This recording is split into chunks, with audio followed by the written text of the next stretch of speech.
अस्सलाम वालेकुम, मैं मुमताज़ वसीम पीएसएक्स एनालिसिस से।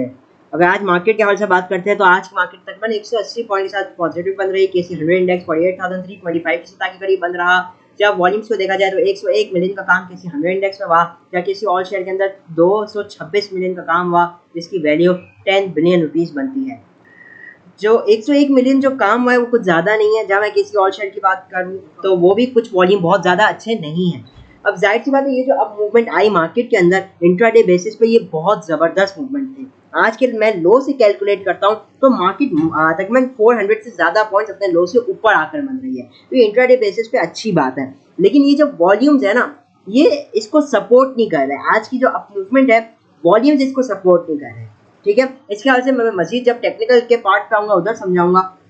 लेकिन ओवरऑल आज मार्केट को देखा जाए तो काफ़ी वॉलेटाइल भी थी मार्केट, और एक एट दी एंड एक अच्छा क्लोजिंग दी है मार्केट ने।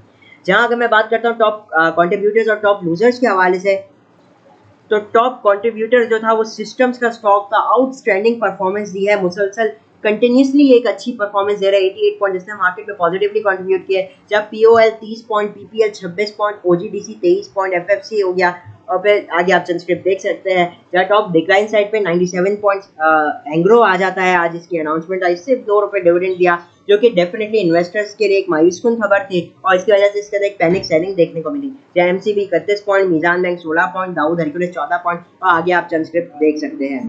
तो बहरहाल ये टॉप कंट्रीब्यूटर्स टॉप लूजर्स हो जाते हैं। जहाँ मैं टॉप एक्टिव स्टॉक्स की हवाले से बात करता हूँ तो दीवान फारूक मोटर आज लोअर लॉक, पहले अपर कैप की तरफ गया, फिर अपर कैप से आज ये लोअर लॉक के आसपास जाके बन रहा था। मैं 91 पैसे लॉस के साथ। जब जेएस बैंक 2 पैसे पॉजिटिव, ईआरएल 54 पैसे पॉजिटिव, ओजीडीसी ₹1.24 पॉजिटिव, जब पीपीएल ₹1.33, डब्ल्यूटीएल नो गेन के साथ बन रहा। जहाँ निशाद चुनिया पावर के अंदर 83 पैसे का इजाफा हुआ, बैंक अल्फला 26 पैसे पॉजिटिव, जब सिनर्जी 8 पैसे पॉजिटिव रहा, और लाल पील के अंदर एक जबरदस्त प्रेशर देखने को मिला 1.41 रुपीज़ का। जब मैं टॉप एडवांसेज की बात करूँ तो इसके अंदर कुछ लिक्विड स्टॉक है, जैसे एजीएल हो जाता है वॉल्यूम के साथ बाइंग, बनीस हो जाता है आपका, इसके अंदर भी एक ज़बरदस्त इजाफा रहा विद वॉल्यूम्स। एक्साइड आज भी अपर कैप पे रहा, जहाँ पाकिस्तान केबल्स आज भी अपर कैप पे रहा। जहाँ टॉप डिक्लाइन साइड में कुछ लिक्विड स्क्रिप्ट्स है, जैसे एस्कर्ट बैंक, फिर आपका हो जाता है पाकिस्तान इंटरनेशनल कंटेनर, फिर आपका हो जाता है एनर्जी। बाकी तो सब मोस्टली इलिक्विड है। जहाँ अगर मैं बात करता हूँ सबसे पहले इंटरनेशनल मार्केट में कमोडिटीज़ के हवाले से, तो क्रूड ऑयल के अंदर कल हमने जो है वो थोड़ी गिरावट देखी थी। अगर मैं करंट रेट की बात करूँ तो इस वक्त क्रूड ऑयल ट्रेड कर रहा है अराउंड 80 डॉलर्स 14 सेंट के पास है, 76 सेंट पॉजिटिव है। जब गोल्ड $1.90 पॉजिटिव है 1930 के पास। जहाँ वर्ल्ड मार्केट्स की बात करते हैं तो बॉम्बे स्टॉक एक्सचेंज आज 388 पॉइंट्स नेगेटिव बन रही है। जहाँ यूरोपियन मार्केट्स के अंदर हम मोस्टली प्रेशर देख रहे हैं, तो इंटरनेशनल जो सेंटिमेंट्स है वो थोड़े नेगेटिव देखने को मिल रहे हैं। तो बहरहाल ये तो कुछ आज की मार्केट के हवाले से हो गया। अब मैं सबसे अहम जो है वो बात करता हूँ इंटरबैंक डॉलर के हवाले से। हम देख रहे थे कि मुसलसल जो पास 2 दिन रहे, स्पेशली ये जो केयर टेकर गवर्नमेंट आई, उसमें डॉलर ने कोई अच्छी परफॉर्मेंस नहीं दी। मतलब डॉलर के अंदर एक 2 दिन मुसलसल एक अच्छा खासा इजाफा देखने को मिला। आज भी अगर मैं बात करता हूँ तो आज डॉलर थोड़ा रुका और 1 पैसे नीचे बन रहा। ठीक है ना, आप कह लीजिए नो गेन नो लॉस के साथ डॉलर बन रहा 294.92 के पास। बहरहाल ये तो कुछ हो जाता है डॉलर के हवाले से और आज की मार्केट के हवाले से। अब चलते हैं टेक्निकल चार्ट्स और देखते हैं टेक्निकली मार्केट के अंदर कैसी मूवमेंट आ सकती है। तो इस वक्त मैं मौजूद हूँ केसी 100 इंडेक्स के डेली चार्ट पे, और अगर आप आज देखेंगे एक हेल्दी ग्रीन कैंडल बनी है, क्योंकि आज आगाज जो हुआ था मार्केट का वो गैप डाउन के साथ हुआ था। तो इस वजह से हम देख रहे हैं कि ओपनिंग से मार्केट काफ़ी ऊपर आकर बन रही, तो क्लोजिंग काफ़ी बेहतर है। जहाँ मैं वीकली हिसाब से बात करूँ तो कल है फ्राइडे, वीक क्लोजिंग है, और वीकली हिसाब से मार्केट जो है वो 98 पॉइंट नेगेटिव है। तो अगर 100 पॉइंट पॉजिटिव हो जाती है तो मार्केट जो है वो वीकली बेसिस पे एक पॉजिटिव क्लोजिंग रजिस्टर कर पाएगी। ठीक है, तो बहरहाल ये तो आपको ज़रा मैंने बता दी। अब चलते हैं आवरली टाइम फ्रेम में, थोड़े मार्केट की सूरत हाल देखते हैं। तो देखिए, एक जैसे मैंने आप लोग को एक बात बताई थी कि मार्केट जिस फेज के अंदर है वो एक साइडवेज है, वो एक रेंज बाउंड है, वो एक कंफ्यूजन है, वो एक इनडिसाइसिव सिचुएशन है। ठीक है ना, मार्केट इस वक्त इंट्राडे बेसिस पे आपको मूवमेंट्स दे रही है, और इस हवाले से मैंने पहले भी बताया था कि मार्केट इंट्राडे में आपको मूवमेंट देगी और देती रहेगी। हमें क्या करना है, हमें इन्हीं इंट्राडे मूव्स को कैप्चर करना है, क्योंकि इस वक्त मार्केट जिस फेज के अंदर है ना, इस वक्त आपको जो आप जितना इंट्राडे में कमा सकते हैं ना, उतना आप अभी आप किसी और ट्रेड में नहीं कमा पाएंगे। स्ट्रिंग ट्रेडिंग हो या कोई सी भी ट्रेडिंग हो, इंट्राडे से मुराद क्या होता है, जैसे अल्फाज खुद ही कहता है कि एक ही दिन के अंदर ली ट्रेड और एक ही दिन के अंदर आपने एग्जिट भी कर लिया, स्क्वायर ऑफ आपने कर ली एक ही दिन के अंदर, तो उसको इंट्राडे ट्रेड कहते हैं। अब आप देखेंगे जिस तरीके से इंट्राडे में मूवमेंट मिल रही है वो डेफिनेटली एक बहुत जबरदस्त मूवमेंट है, ठीक है ना। आज हमने देखा जैसे ऑयल एंड गैस जो इतने दिन से नीचे था, आज उनके अंदर रिकवरी आई, ठीक है। कल परसों आपका टेक्नोलॉजी चला, आज भी चला। तो मकसद ये कहने का कि अगर हम इंट्राडे को इस वक्त फोकस में रखेंगे तो आप डेफिनेटली इस वक्त अच्छा कमा सकते हैं। हम इस पोजीशन पे आए हुए मार्केट में कि इस वक्त इंट्राडे को तरजीह देनी चाहिए। तो बहरहाल ये तो सिचुएशन हो गई।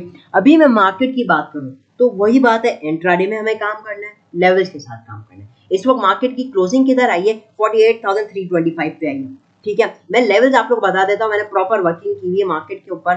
तो जो मार्केट का पहला रेजिस्टेंस लेवल है वो 48,450 का ही रहेगा, ठीक है। ये एक इंतहाई इंपॉर्टेंट लेवल है, चाहे ये आर्ली टाइम फ्रेम हो या 15 मिनट हो, ये दोनों में एक इंपॉर्टेंट लेवल है, ठीक है।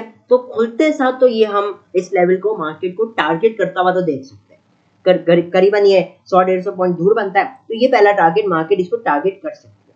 अब देखने वाली बात होगी क्या मार्केट इसके ऊपर सस्टेन करती है, क्या इसके ऊपर ट्रेड करने में कामयाब रहती है, क्या इसके ऊपर वॉल्यूम्स जनरेट करने में कामयाब होती है, ये चीज मैटर करती है। क्योंकि मैं बता दूं वॉल्यूम्स मार्केट के कोई अच्छे नहीं है, 100 मिलियन कोई अच्छे वॉल्यूम नहीं है, कोई फखर की बात नहीं है, ऐसे वॉल्यूम नहीं है कि हम कहे यहाँ से लंबी तेजी हो जाए। लंबी तेजी के लिए we need consistency with consistent volumes, एक हेल्दी वॉल्यूम्स हो जो कि सजेस्ट करें कि नहीं जो मार्केट के अंदर मूवमेंट बन रही है वो वाकई में बन रही है, ठीक है ना। More people are confident about the movement, तो इसके लिए वॉल्यूम्स प्रॉपर्ली जनरेट होना, ठीक है, विद कंसिस्टेंट आप कह लीजिए राइज के साथ, तो ही हम कह सकेंगे एक प्रॉपर तेजी आई है। उससे पहले हमारी कोशिश क्या रहनी चाहिए, लिमिटेड, ठीक है, आप इंट्राडे में ही काम करें।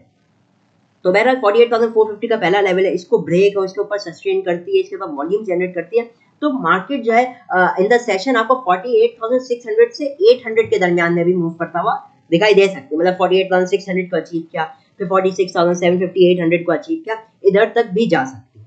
मेजर जो हर्डल आएगा ना, जो दोनों लेवल है 48,600 और 48,800 से 750, ये दोनों इंपॉर्टेंट लेवल है। जैसे 48,800 को जैसी मार्केट ब्रेक करेगी तो फिर मार्केट 49,000, 49,500, 50,000 उस तक मूव करेगी। लेकिन बेहतर है मैं अभी उसको उस तक टच नहीं कर रहा, आप लोगों को बस एक आइडिया दे रहा हूँ, ठीक है ना। तो बहरहाल वो आज करे, कल करे, जब भी करे, लेवल्स यही रहेंगे मार्केट के, ठीक है, अंटिल एंड अनलेस चार्ट्स में कोई चेंजेस ना आ जाए। तो मैं लेवल इधर वंस अगेन मार्क कर देता हूँ, 48,450 पहला लेवल, 48,600 आ जाता है, फिर 48,770 से 800 का लेवल आ जाता है, इसको ब्रेक करेगी तो 49,000 आपका अगला लेवल बन सकता है, ठीक है। तो कोशिश यही करनी है कि इंट्राडे में काम कर, जहां मौका मिले प्रॉफिट टेकिंग करनी है, ठीक है, उसको आपने इग्नोर नहीं करना। सपोर्ट लेवल में एक स्ट्रॉन्ग सपोर्ट लेवल 48,150 से 100 का, इसको ब्रेक करती तो अगला लेवल 47,900 से 850 का आ जाता है, और उसके बाद का जो अगला लेवल आएगा वो 47,600 से 650, फॉलोड बाय 47,300, ठीक है। तो ये लेवल्स रहेंगे मार्केट के लिए, लेवल्स के साथ काम करें। क्लोजिंग अच्छी आई है, उम्मीद तो ये करते हैं मार्केट इमीडिएटली तो 48,450 को टारगेट कर सकेगी, ठीक है। अगर इससे रिजेक्शन आती है तो probably once again sideways to negative हो सकती है, लेकिन अगर इसको भी ब्रेक करती है तो we can achieve more target, further target जो स्टेट कर दिए गए, ठीक है। तो ये इस वक्त इंट्राडे सूरत हाल है, थोड़ी बेहतर बन रही है, लेकिन जब वही बात है वॉल्यूम्स चाहिए, वॉल्यूम का आप एक वोट की तरह समझे। मार्केट ऊपर जा रही है, अगर वॉल्यूम ज्यादा है तो आप समझ लीजिए लोग है ना तेजी के फेवर में, वोटिंग में तेजी जो है वो जीत रही है। लेकिन वही बात है तेजी हो रही है, वॉल्यूम नहीं है, आप समझ लीजिए लोगों का इंटरेस्ट नहीं है। तो वॉल्यूम भी एक इंपॉर्टेंट इंडिकेटर की तरह काम किया जाता है। तो बहरहाल ये तो कुछ मार्केट के हवाले से हो गया। अब चलते हैं गोल्डन स्टॉक की तरफ आज, ठीक है। एक ऐसा स्टॉक जो टेक्निकली इस वक्त जबरदस्त रेट पे आया हुआ है, और मैं बता दूं ये जो स्टॉक है ये ना ही इंट्राडे के लिए, ना ही आप कह लीजिए स्विंग ट्रेड में काफी हद तक उसको डाला जा सकता है। स्विंग ट्रेड से पोजिशनल ट्रेड के लिए इस स्टॉक को कंसिडर किया जा सकता है, ठीक है ना। इसका ईयर एंड भी होने वाला है, ठीक है, ईयर एंड भी है, अभी फोर्थ क्वार्टर का रिजल्ट आने वाला है फुल ईयर का, जो कि जून में था, तो इसका प्रॉब्ली रिजल्ट सितंबर एंड तक आ जाएगा, मिड या फिर एंड ऑफ सितंबर आ जाएगा। और ये कंपनी जो मौजूद है वो है टेक्सटाइल सेक्टर की, ठीक है। अगर आपने गैस कर लिया तो ठीक है, मैं बता देता हूँ, ये स्टॉक का नाम है टावलर्स, ठीक है, टावलर्स लिमिटेड। अच्छा, ये जो कंपनी है, ये कंपनी जो है, इनका जो मेन बिजनेस है वो यही है, गारमेंट बेसिकली टेक्सटाइल का है। फिर इसके अंदर ये टावल्स भी बनाते हैं, एक्सपोर्ट है, मेनली एक्सपोर्ट ओरिएंटेड बिजनेस है। तो बहरहाल इनकी अगर आप लेटेस्ट ईपीएस देखेंगे तो वो आई थी 24 रुपीज़ क्वार्टरली, 91 रुपीज़ इनकी बन चुकी है कम्युलेटिवली ऑफ 3 क्वार्टर्स को अगर आप मिला ले तो 91 रुपीज़ बन जाती है। अच्छा, इनकी जो अर्निंग्स है वो एक ज़बरदस्त इस पोजीशन पे, ठीक है। अच्छा, ऑल्दो आप देखेंगे अगर कंपेयर करेंगे प्रीवियस ईयर के रिजल्ट्स के साथ तो टॉप लाइन के अंदर कोई इजाफा नहीं हुआ है। टॉप लाइन से मुराद इनकी सेल्स, इनका रेवेन्यू जो है उसके अंदर कोई खास इंक्रीज नहीं हुआ है, लेकिन जो बॉटम लाइन है, जो नेट प्रॉफिट है, उसके अंदर एक इजाफा हुआ है। उसकी वजह ये है कि जैसे मैंने बताया कि ये कंपनी जो है वो इन्वॉल्व है एक्सपोर्ट में। तो एक्सपोर्ट्स में जाहिर सी बात है क्योंकि पाकिस्तानी रुपी इतना ज़्यादा डीवैल्यू हो गया कि उसकी वजह से इनको फॉरेन एक्सचेंज का जो गेन है वो बहुत ज़्यादा मिला। अब जाहिर सी बात है ये कोई ऐसा नहीं है कि ये हमेशा के लिए यूं ही गेन आता रहेगा, लेकिन डेफिनेटली ये सस्टेनेबल तो नहीं है।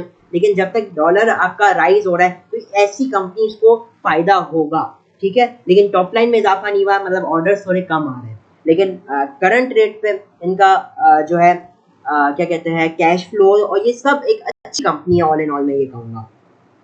लेकिन वही बात है, ये सिर्फ मेरा ओपिनियन है, ठीक है। हो सकता है आप मैं गलत हूँ, आपका ओपिनियन अलग हो सकता है, तो आप डेफिनेटली अपनी वर्किंग भी पूरी कीजिएगा। अब जल्दी टेक्निकली मैं क्यों इस स्टॉक को ज़्यादा प्रेफर कर रहा हूँ, मैं आ जाता हूँ मंथली चार्ट पे। मंथली चार्ट पे आ जाऊँ मैं, तो इस वक्त ये एक इम्पॉर्टेंट सपोर्ट लेवल पे मौजूद है, जो कि मैं आपको मार्क करके दिखा देता हूँ। ये बनता है 130 रुपये का लेवल, 130 आप कह लीजिए, 130 से 120 का लेवल ऐसा लेवल है, करंट रेट आप कह लीजिए कि एक बहुत ही इंपॉर्टेंट सपोर्ट लेवल इसके लिए ये साबित हुआ है, ठीक है। आज से नहीं, कई सालों से देख लें तो ये एक वक्त ऐसा था ये इस लेवल को ब्रेक ही नहीं कर पा रहा था, और आज इसने इस साल जब इसने इस लेवल को ब्रेक किया तो अब डेफिनेटली इसी लेवल को अपना एक सपोर्ट बना के लिए चल रहा है। तो this is a very good thing, ऐसे सपोर्ट लेवल के ऊपर आया हुआ है कि पास्ट जो है वो इस लेवल की गवाही देता है कि एक अच्छा लेवल इसके लिए साबित रहा है। अच्छा, मैं डेली टाइम फ्रेम पे आ जाता हूँ इसके अंदर, ठीक है, और आपको इसका थोड़ा चार्ट दिखाता हूँ।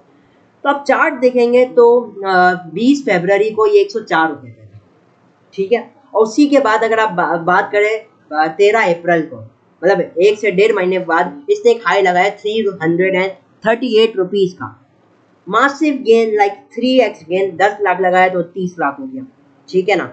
फिर उसके बाद हमने एक गिरावट देखी और इसके अंदर एक स्टीप गिरावट आई, कहाँ से 338 से इसने इसके अंदर एक गिरावट आई, और फिर अभी भी उसी गिरावट के अंदर ही है, ठीक है ना। और इस वक्त 139 रुपीज़ के रेट पे मौजूद है। अच्छा, अभी मैं जैसे पहले कहा एक इम्पॉर्टेंट सपोर्ट लेवल के पास ही आया हूँ, ठीक है। ये जो लेवल पे है ये एक एक्सट्रीमली इम्पॉर्टेंट सपोर्ट लेवल है। इवन मैं आरएसआई को दिखा दूं तो अब आरएसआई भी यहाँ से आपको बुलिश डाइवर्जेंस शो कर रहा है, ठीक है। इसके अलावा जैसे मैंने कहा कि ये 338 रुपीज़ से गिरा है और उसके अगेंस्ट अभी तक कोई रिकवरी भी नहीं आई है, ठीक है ना। तो अब जाहिर सी बात है 338 से आज ये 139 के लेवल पे मौजूद है, उसके अगेंस्ट कोई रिकवरी भी नहीं आई है। तो आप कह लीजिए जब उसके अगेंस्ट एक रिकवरी आएगी तो वो भी एक अनमैचेबल होगी, ठीक है। अगर मैं वीकली ग्राफ इसको दिखा दूँ आप लोगों का, तो मैं फिबोनाची प्लॉट करता हूँ इसके हाई से 339 का इसने तकरीबन हाई लगाया था, और अगर लो जिसने अभी रिसेंट लगाया 128 का, उधर तक अगर मैं एक फिबोनाची प्लॉट कर दूं तो आप देखेंगे जो फिबोनाची का पहला लेवल आ रहा है वो 177 रुपीज़ 75 पैसे का आ रहा है, और यही वो लेवल है जिससे इससे पहले एक दफ़ा रेजिस्टेंस ली। मतलब फिबोनाची, एक बात हमेशा याद रखें, जब फिबोनाची के लेवल जो है वो प्राइस एक्शन के साथ मैच होना स्टार्ट कर दें तो आप समझ लीजिए कि आपकी वर्किंग सही है, आपकी वर्किंग के जो सही होने के चांसेस है वो काफ़ी ज़्यादा है, ठीक है ना। तो बहरहाल ये इस वक्त एक ऐसे लेवल पे है जहाँ पे हम इसके अंदर एक मासिव रिकवरी देख सकते हैं। यहाँ से अगर 139 रुपीज़ 80 पैसा पे है और यहाँ से मान लीजिए कोई प्री आप कह लीजिए अनाउंसमेंट की रैली आती है और ये अगर 177 तक वापसी आता है और इसको भी ब्रेक कर देता है तो ये 208, 233, 258 तक भी जा सकते हैं, ठीक है ना। जो कि यहाँ से डबल तो हो जाता है, पैसा डबल नहीं तो चले 70-80% तो गेन बन ही जाता है ये। बहरहाल इतना लंबा ना भी सोचे तो आराम से 10-20 रुपए तो ये दे सकते हैं, मतलब अगले रिजल्ट तक अगर आप वेट करना चाहते हैं इसके अंदर जो कि आता होगा। और क्योंकि आप देखेंगे इस कंपनी को तो ये हमेशा फुल ईयर में क्या कहते हैं अनाउंस कुछ डिविडेंड या कुछ इंटाइटलमेंट करती है। इस बार से तीसरे क्वार्टर में ही इंटाइटलमेंट कर दी। अब देखना होगा क्या इन्होंने चौथे क्वार्टर के लिए कुछ बचा के रखा है या नहीं रखा, क्या पता कोई बड़ा अनाउंसमेंट भी आ जाए, डिविडेंड आए, बोनस आए, या हो सकता है कुछ ना भी आए। लेकिन मतलब अगर मैं करंट रेट पे देखूं, जहां तक मैंने इसके फंडामेंटल स्टडी किए, जहां तक टेक्निकल्स को देखा जाए, तो ऑल इन ऑल इसका जो करंट रेट है one of the best rates है। मैं ये कह सकता हूँ कि ये आपकी बहुत अच्छी रिस्क रिवॉर्ड की एक आप कह लीजिए एक ट्रेड बन सकती है। आप करंट रेट से जमा करना स्टार्ट कर सकते हैं इसके अंदर, ठीक है।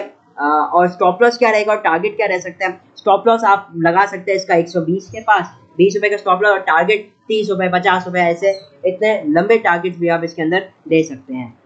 तो वही बात है, ये मेरी वर्किंग है, ठीक है। हो सकता है इसमें कोई ऊपर नीचे हो, अपनी वर्किंग पूरी कीजिएगा। तो बहरहाल ये मैंने अपनी वर्किंग आप लोगों के साथ शेयर की और ये मुझे पर्सनली काफ़ी अट्रैक्टिव लग रहा है। तो बहरहाल ये तो मैंने आपको एक स्टॉक ऐसे ही बता दिया। अगर आप लोग को अच्छा लगे तो डेफिनेटली आप इसके अंदर जा सकते हैं। Load the boat before you miss it out, ठीक है ना। बहरहाल अपनी वर्किंग पूरी कीजिएगा। ये तो सिर्फ मेरा ओपिनियन था।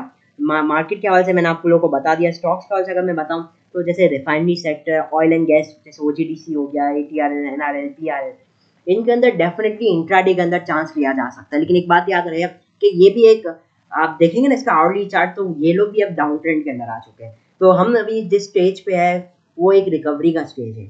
मार्केट अभी एक रिकवरी के उसमें आई हुई है। और एक बात याद रहे, तेजी जो है वो रिकवरी के बाद आती है।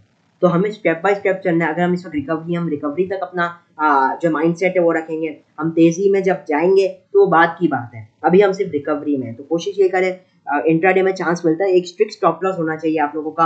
और एक और बात भी ध्यान रहे कि प्रॉफिट बुकिंग में आपने लालच नहीं करनी है, ठीक है ना। जहाँ हो लालच नहीं करे, जो मिले अल्लाह का शुक्र अदा करें और ले लें, ठीक है ना। तो बहरहाल ये मेरी एनालिसिस थी। अगर वीडियो अच्छी लगी हो तो लाइक और चैनल को जरूर सब्सक्राइब कीजिएगा। मैं हूँ हमजा वसीम, PSX एनालिसिस से।